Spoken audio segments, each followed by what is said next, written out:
Today we're going to discuss one of the three energy systems that we need to use when we train for conditioning. The one we're going to discuss today is going to be anaerobic alactic. Also, there's anaerobic lactic and aerobic.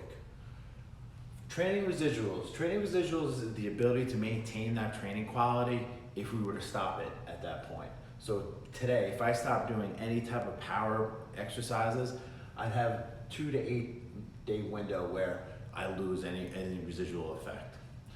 For aerobic, where if I were to build an aerobic base for myself and I just completely stopped today, I'd have about a 25 to 35 day window.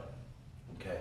Anaerobic alactic, that's going to be short bursts of 100% intensity on every single set, every single rep. Some examples are max effort lifting, like a max effort squat, max effort bench press, max effort deadlift.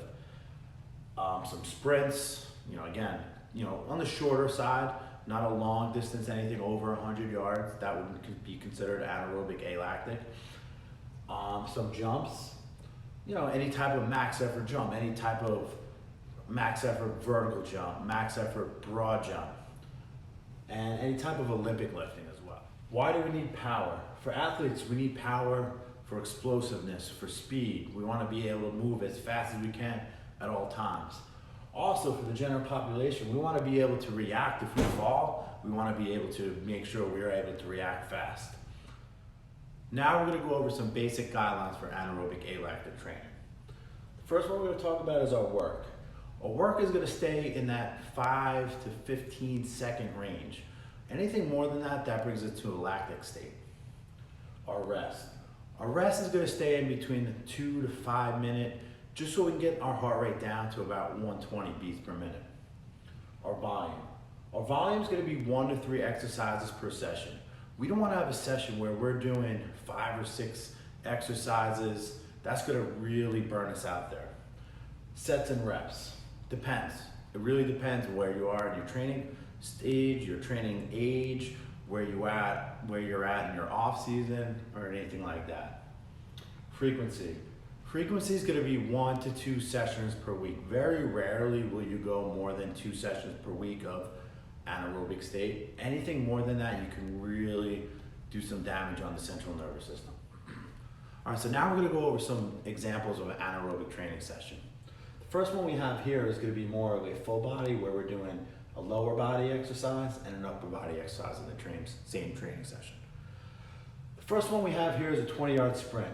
For 20-yard sprint, we want to stick to about a 2-minute rest.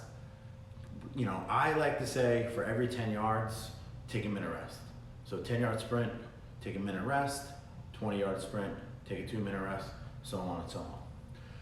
For 20-yard sprint, I would like to stay in the 5 rep range.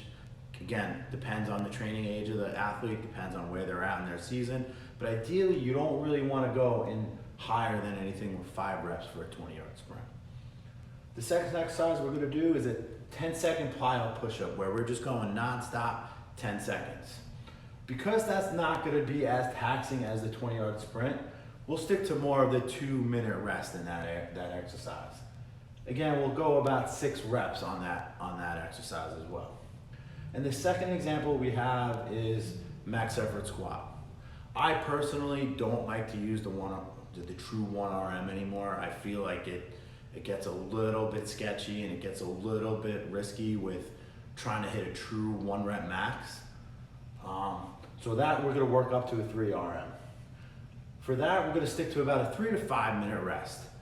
Again, everyone's different. Some people are going to be more on the 3 minute side. Some people are going to be more on the 5 minute side. Again, we're going to stick to about 2 to 3 sets. Again, depends on where you're at in your training, but ideally, when you're working with that kind of weight and that kind of intensity, you really want to stick in that 2 to 3, 2 to maybe even 4 set range. Okay, so to wrap things up, whenever we're training anaerobically, we want to make sure we're able to give 100% effort on every single set and every single rep. So when we're taking that 3 to 5 minute rest, doesn't mean that we're not doing anything, we're not working hard. We're just making sure we're fully recovered so we can get the most out of that training.